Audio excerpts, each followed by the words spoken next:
Diyaaradahan ayaa sida gargaar loogu talagalay dadka ka barakacay fatahaadaha webiyada Shabeelle iyo Jubba ee wajahaya xaalad nololeed iyo mid caafimaad intaba.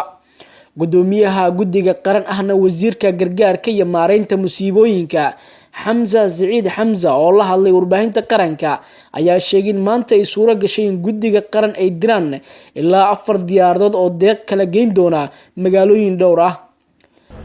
aniga guddiga maanta waxaa noo suura galay inaan 4 diyaaradood u kala dirno hal diyaarad koonfur galbeed Baydhabo hal diyaarad waxaan u dirnay Baardheere Jubbaland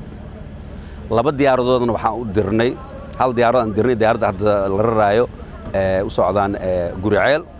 sababta in beledweyne lagu deyn karin roob meelaha ka da'een marka shaqada si fiican u socdaan waxaan rabaa mahad gaar inaan u jeediyo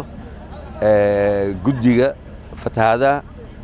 deeqdan oo ka timid wadamada Djibouti iyo Qatar ayaa ka kooban agabka hoyga muhiim u ah dadka barakacay sida ay sheegtay wasiirada tamarta iyo kheyraadka biyaha Fawziyo Maxamed Sheekh oo kamid ah guddiga qaran ee gurmadka.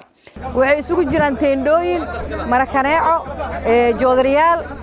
teendooyin alaab badan oo runtii noo keenay waa walaalaheena Qatar iyo Djibouti. Ra'iisul Wasaaraha Xukuumadda Federaalka Soomaaliya Mudane Xasan Cali Kheyre ayaa kormeeray hannaankii u socoto shaqada ay wadaan guddiga gurmadka iyo deeqaha loo dirayo deegaanada ay ku nool yihiin dadka ay biyaha saameeyeen.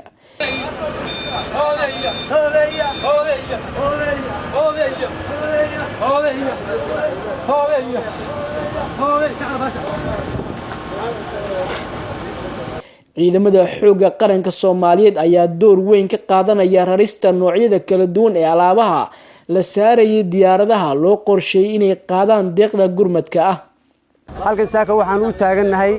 inaan rarno mucaawinada loo wado dadka walaalahaya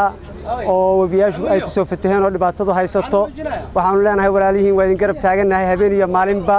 niyadiina khayr u sheega.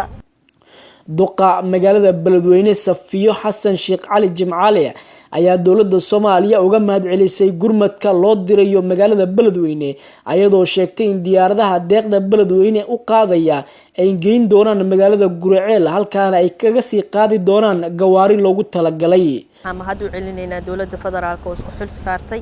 in ay gaarsiiso deeqdii walaalaheen Qatar ay keentay shalay maanta waxay inaan ka degano magaalada Beledweyne shalay iyo xalay roob daay awgiis ayaan uga degan karin hadda waxaan u soconaa magaalada Guriceel haduu la yiraahdo si xagga alaabta looga sii qaado. guddiga qaran ee gurmadka fatahaadaha ayaa xiriirinaya howlaha samafalka ee lagu caawinayo dadka ku barakacay fatahaadaha iyadoo sidoo kale ay huminaya in kaalmadu ay gaartay dadkii loogu talagalay. Cabdullaahi Maxamuud Amiin Cabdullaahi Qorshe warbaahinta qaranka magaalada Muqdisho.